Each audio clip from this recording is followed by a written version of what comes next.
After the Punic Wars, Rome had no rival throughout the region. Um, they gained a great amount of wealth from their conquests.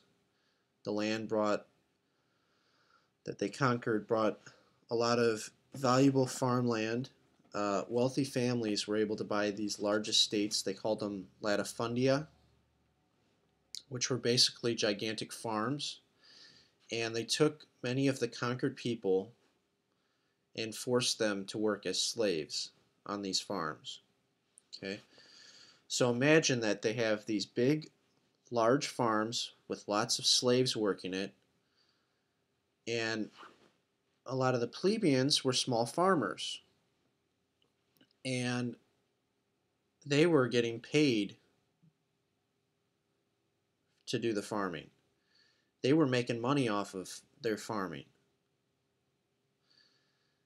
These slaves are working for free.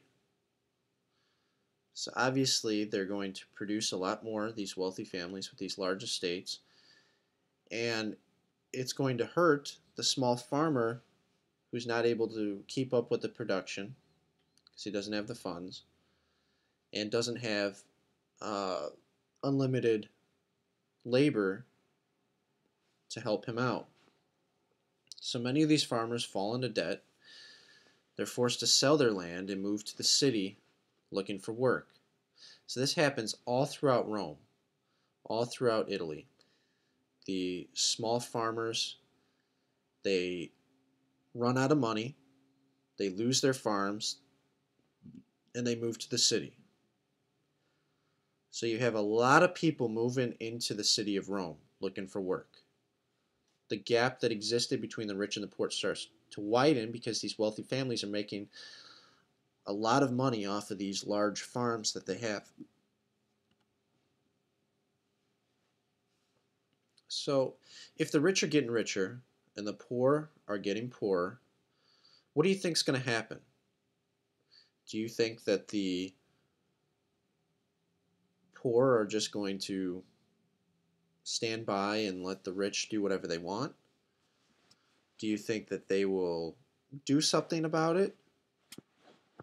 Who controls the Senate? If you recall, the patricians have the majority of the power in the Senate because they are the senators. They make up the senators. So how do you think they're going to react to the situation? If they're rich themselves, many of them probably own latifundia and are most likely going to make the situation worse by not helping out the plebeians who are losing their farms. They're going to allow the rich to get richer, and they're going to ignore the fact that the poor are getting poorer. They do not care. They only care about themselves. Okay? So there's a lot of problems facing the Roman Republic at this time. They have very high taxes, okay, because they have a lot of land, and they need a lot more money to support the soldiers, uh, to support their expansion. Okay, you have very high unemployment. Like I said, a lot of the farmers lost their jobs. And you have very high crime. And the reason for that is because you have a lot of poor people living in the city. A lot of people who are starving, they're out of work, and they're willing to commit crimes to survive. This is normal. And as we said, the Senate is not solving any problems because they are the rich. So they're going to support what the rich are doing.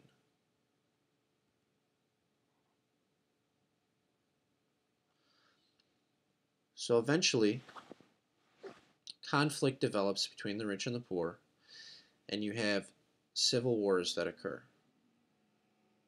The Senate, they're rich and they want to keep their power. They don't care that they're doing harm to the poor. But you also have the development of many different people, in particular political leaders, who want to weaken the Senate and enact reforms or to change things, to change the way the Senate is acting. They see that there's going to be a problem. Okay? You also have the fact that there's so many slaves that were brought in from their conquest that you start to have the slaves revolting. And then you also have the development of loyalty to commanders within the army. Okay, the commanders take some of the land that they conquered and they give it to the soldiers to reward them for their conquests.